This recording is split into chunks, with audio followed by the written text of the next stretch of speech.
This is all explained fully, freely. I keep a free site intended for kids, though there's a parallel in ATG between kids longevity, so you may find this a useful longevity system. So I figure, how do I make this a video that's worth it, because it's all the data is already there, but some people may want to see more visuals. Some of you like the live video, so I figure the best thing I can do is just get after it and work hard for you in real life. So here we go. This is the program I would have given to the version of myself that was starting to lift weights. The first step would be backward. Don't have to do it. I'm going to try to give context on every one of these points, but it's too helpful not to educate you on. Backward is like Mother Nature's rehab of forward activity. You're able to strengthen things in a different way. If you have no method of resistance, I still think progressing from walking to actually running backward is worthwhile. Use 200 yards. If you have resistance, I used a sled initially to get my knees off painkillers. If you have a sled, use it. If you don't, well, after answering this question literally thousands of times, what do I do without a sled? What do I do without a sled? I made essentially a sled from home. This has resistance.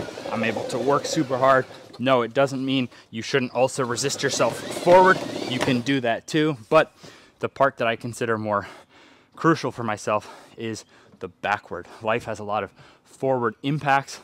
Little did I know when I started out how I exercise can actually balance my body to not need painkillers. If you would have told me when I started exercising, assuming I would never be able to dunk a basketball, always have bad knees, but at least be able to build some muscle, I would not have believed that I could have been in my 30s dunking with ease, not having to worry about my knees.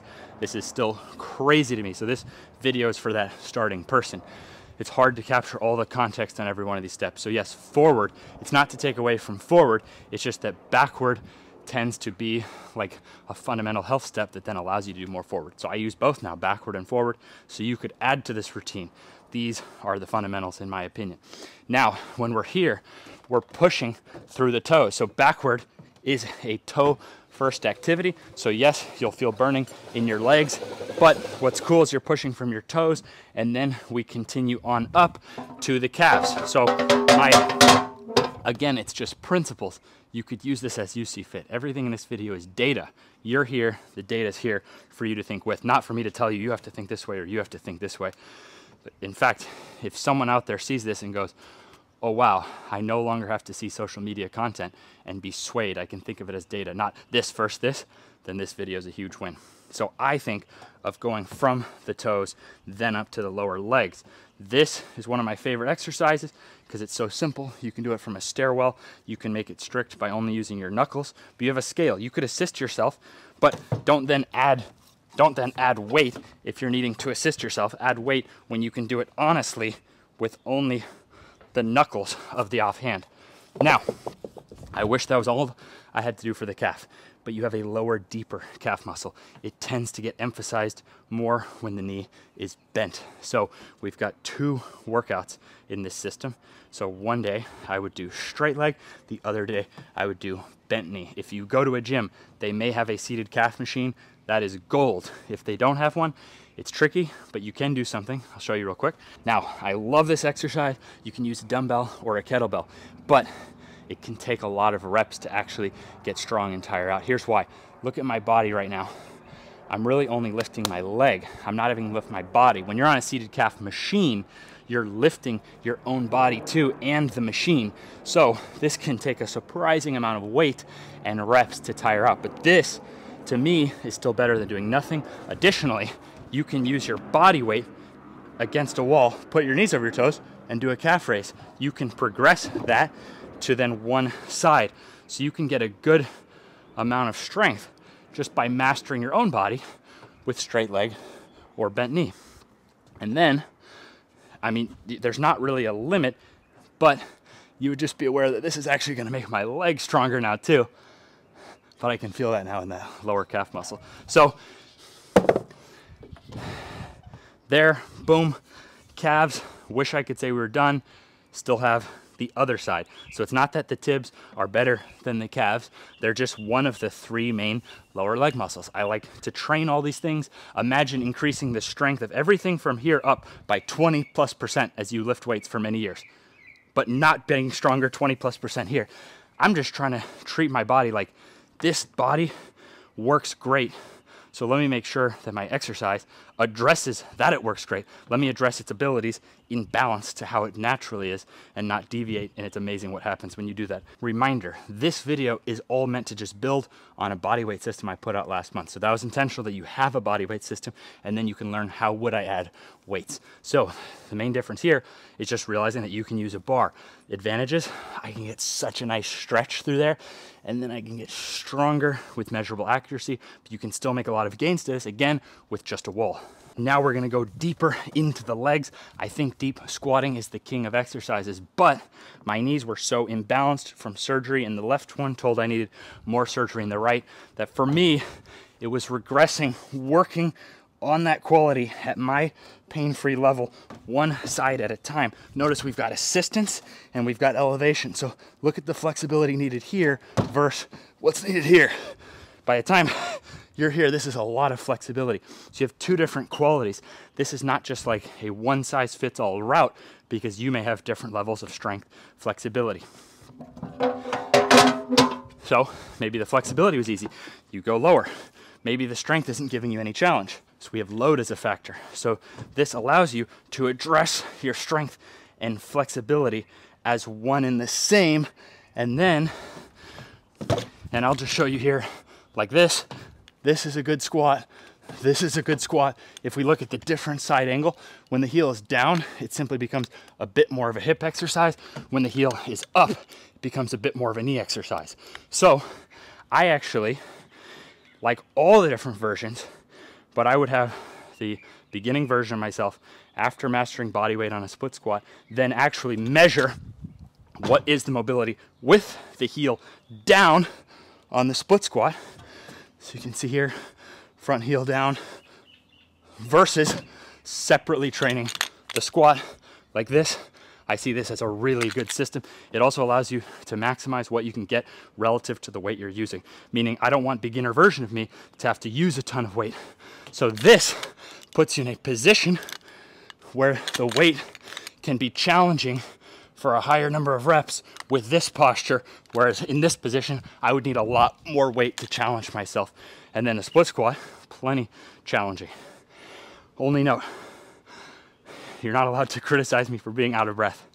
It's way different doing a video where I'm trying to live show it to you. I get out of breath.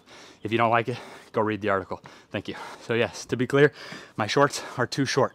I'm proud of these bad boys. I used to only wear pants in the gym because it was so embarrassing. I was long pants guy, never show my legs in the gym. And yes, I'm out of breath because I'm showing the shit live. I'd rather show it live and mess up than give you something fake. Now, we've got those. Now we're coming up to the back side of the body. All right, in the body weight system, you can get a lot out of just your body behind the knee, especially right here. That right there. Okay. Why am I passionate about the Nordic? I was training a football team. I had a hamstring curl machine in my gym. I love hamstring curls and Nordics equally. I couldn't put 20+ football players through a hamstring curl machine. That thing takes like 4 people to move around. I didn't have enough space in my gym. I had to reconfigure the gym each day because I was not a personal trainer. I had open gym style at my gym, and I would train groups and teams. So how do I get teams stronger behind the knee? And here's the sad part. ACL tears. Who's the primary population this affects? Young athletes.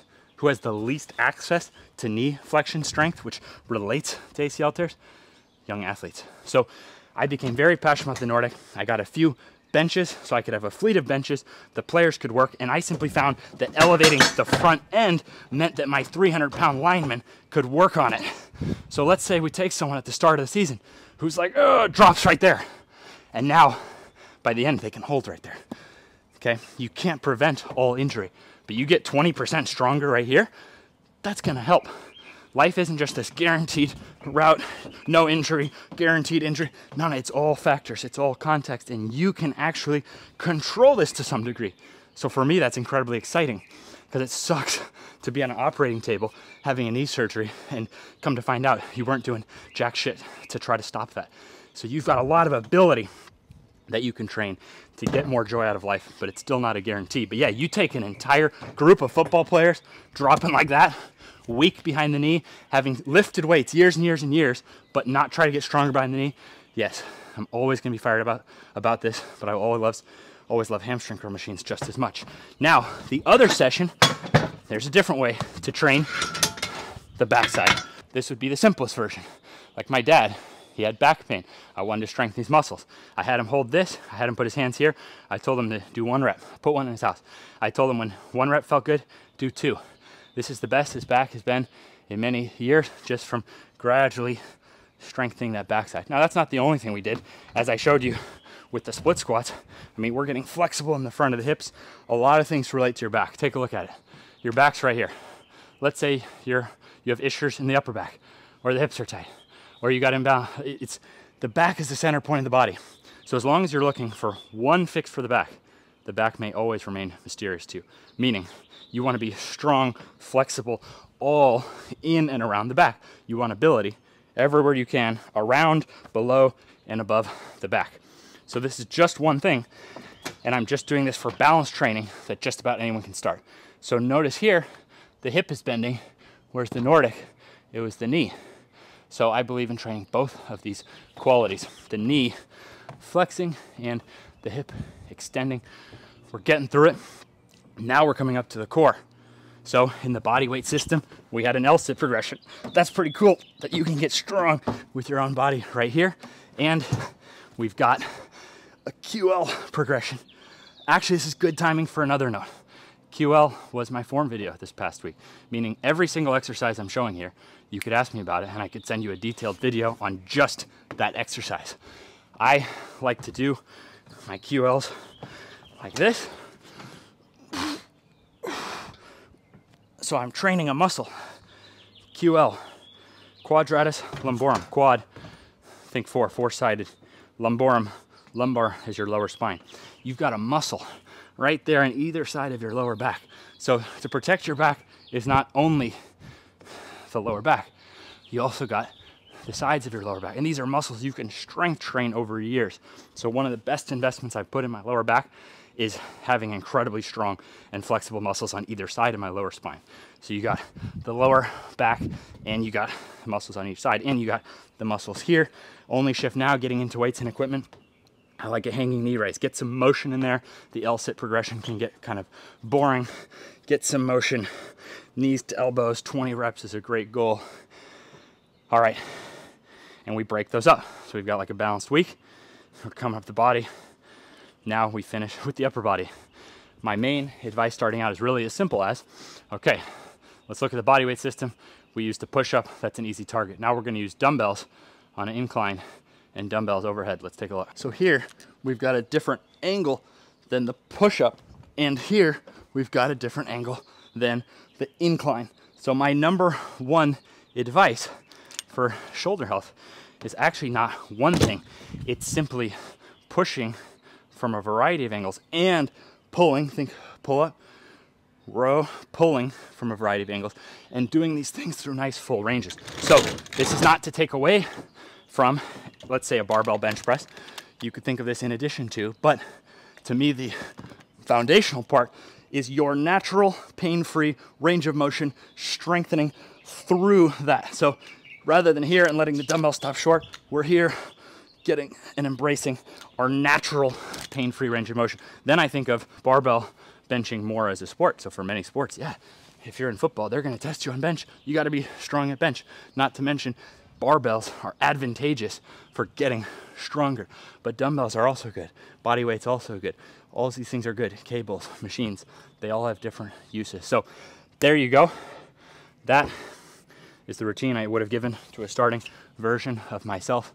I would have known what it's like a lot sooner to be able to dunk and play my sport without constantly thinking about my knees. So I hope this helps someone else out there. Thank you so much for rocking with me. Last note, we've hit a point which for me is the best point ever, which is that our actual service is valuable for some people who can afford $50 a month. So I don't have to hold back anything on social media.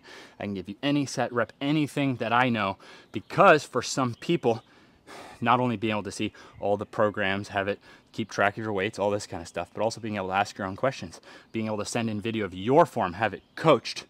For some people, for $50 a month, not $500 a month, not, you know, $50 a month. For some people, that is then worth it. So we're at this beautiful point, but the thanks goes to those who have done that. I remember starting this channel 4 years ago in my yard, and now we're at a point where some of those people who started, they supported. Some of them even now became our coaches online. It's not like we take it really seriously. We're a tight-knit group. These are real jobs, well-paying jobs of the most experienced ATG coaches, who many of them were ones watching those initial videos, who then used it to help others. You can now maybe even find a coach in person near you. So for other people who can afford it, it might be worth it to go get a session or have a trainer to coach you through this stuff. map.atgforcoaches.com. You can even use atgexercise.com now to go right to where you can see the coaching, click to the equipment. It's going to be a process to get all this stuff just really coherently on one site. And so last thank you goes to Caleb, one of our original online members, and his brother Jacob, who worked for us full-time online on that app, and then our entire team supporting them. So that's what's making it possible for me to be able to give even more data, because we don't have to keep any secrets. For some of you, the actual service is worth the dollar with no secrets behind a paywall. Thank you.